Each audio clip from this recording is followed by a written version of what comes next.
और आज से मुझे दीदी कहना, ठीक है?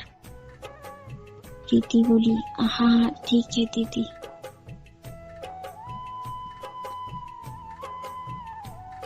आरती बोलने लगी, तो ठीक है।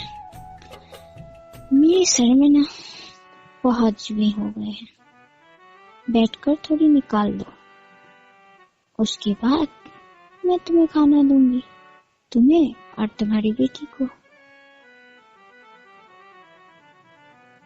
प्रीति बोली, ठीक है, मैं निकाल देती हूँ। प्रीति बैठ गई निकालने के लिए जुए। 1 से 2 घंटे हो गए। प्रीति कहने लगी, दीदी 2 घंटे हो गए, अब तो खाना दे दो। आरती कहने लगी, अरे मैं तो भूल ही गई, मैंने तो घर में खाना बनाया नहीं। उफ, कितनी मुश्किल की बात है, मैं भी ना कितनी भुलक्कड़ हो गई हूँ। ठीक है, चलो एक काम करो, थोड़ी सी खाना बना दो, दाल चावल और सब्जी बना दो, चलो। प्रीति बोली, ठीक है दीदी, चलिए। प्रीति सब खाना बनाई, सबको खिला दी। उसके हिस्से में बस थोड़ी सी चावल बची। आरती को यह नजर में आ गया कि अरे उसके लिए तो थोड़ी सी चावल बच गई। वह चावल लेकर के वह कुत्ते को डाल दी।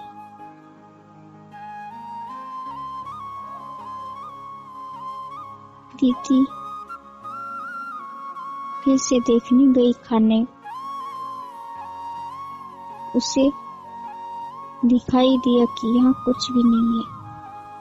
प्रीति सोचती है, अरे अभी तो मैंने थोड़ा सा खाना रखा, ये खाना गया कहाँ? आरती से जाकर कहती है, दीदी मैंने थोड़ा सा खाना रखा था, वो नहीं है, आपने देखा? आरती कहती है, खाना? कौन सा खाना? अरे मैंने तो देखा ही नहीं, बचा ही नहीं होगा। प्रीति कहती है, दीदी तो मुझे चावल दाल दे दीजिए, मैं फिर से बना लेती हूँ। आरती कहती है, चावल दाल? अरे तुमने पहले क्यों नहीं बताया? उतने से ही तो चावल थे, वो तो खत्म हो गया। प्रीति समझ गई कि ये खाना नहीं देगी, हाँ रोते रोते चली गई। रास्ते में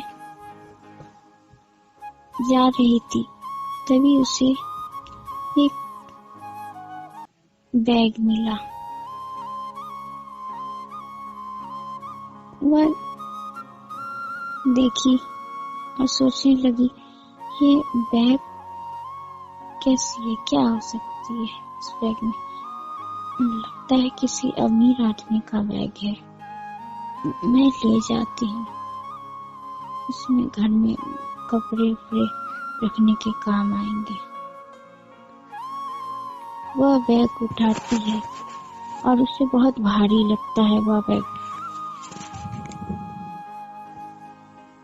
प्रीति यह सोचती है कि अरे ये बैग इतना भारी क्यों है? लगता है इसीलिए अमीर लोग इस बैग को कंधे पे ले जाते हैं, क्योंकि इस बैग बहुत भारी होती है। प्रीति भी बैग को उठाकर अपने कंधे में ले लेती है और अपने घर की ओर जाने लगती है। रास्ते में एक व्यक्ति खाना फेंकने के लिए जाता है। प्रीति उसे कहती है, अरे दीदी, ये खाना लेकर अब कहाँ जा रही है? कोई रिश्तेदार को देनी है क्या? वह लड़की कहती है, अरे रिश्तेदार को क्या मैं बाहर में खाना दूंगी? दिमाग खराब है। ये तो मैं फेंकने के लिए जा रही हूँ, कोई कुत्ता उत्ता मिल जाए तो दे दो मैं खाने को। प्रीति कहती है, दीदी आप ये खाना मुझे ही दे दो ना, मेरी बेटी बहुत भूखी है, सुबह से उन्होंने कुछ नहीं खाया। वह सुनकर हैरान हो जाती है और वह खाना उसे दे देती है। वह ले जाकर अपनी बेटी को खिलाती है और दोनों माँ बेटी खाना खाकर सो जाती है। सुबह उसे अचानक सपना आता है कि उस बैग में बहुत सारे पैसे हैं। यह सपना देखकर प्रीति चौंक कर उठ जाती है और वह बैग ढूंढने लग जाती है। देखती है तो वह आंगन में वो बैग पड़ा है। उसे खोल कर देखती है तो उसे सच में बहुत सारा पैसा रहता है उस बैग में। वह देखकर वो हैरान हो जाती है और अपनी बेटी को उठाती है। अरे बेटा उठो उठो, देखो हमें कितने सारे पैसे मिले हैं। वह भी उठकर देखने आती है तो देखती है बहुत सारे पैसे।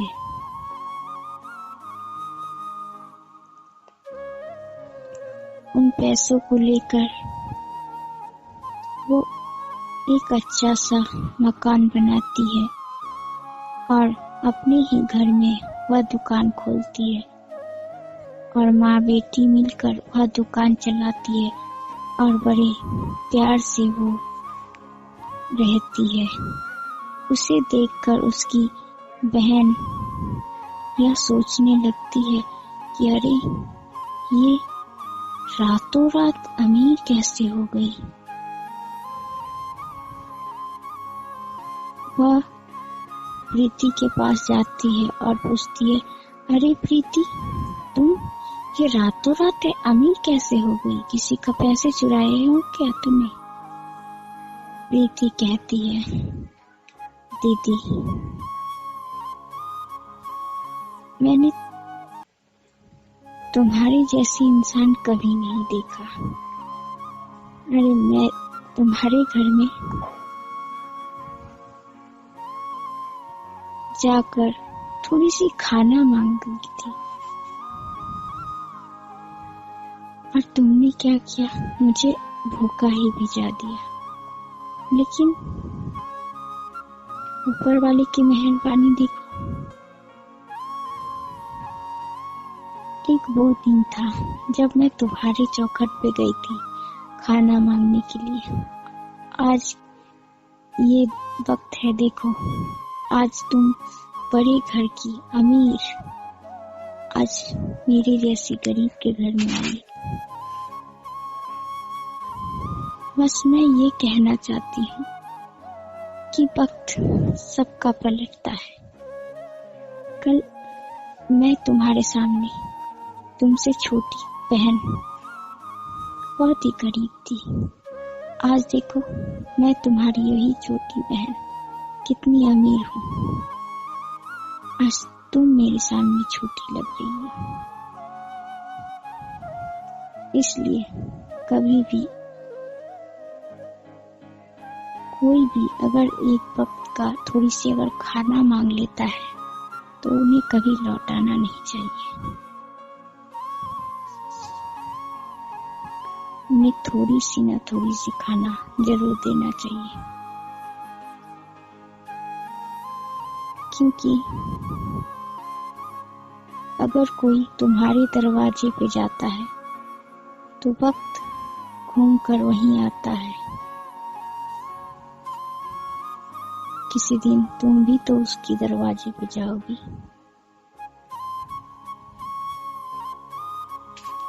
इसलिए कभी भी किसी को छोटा मत समझना। हर छोटा इंसान बड़ा हो सकता है और बड़ा इंसान छोटा भी हो सकता है।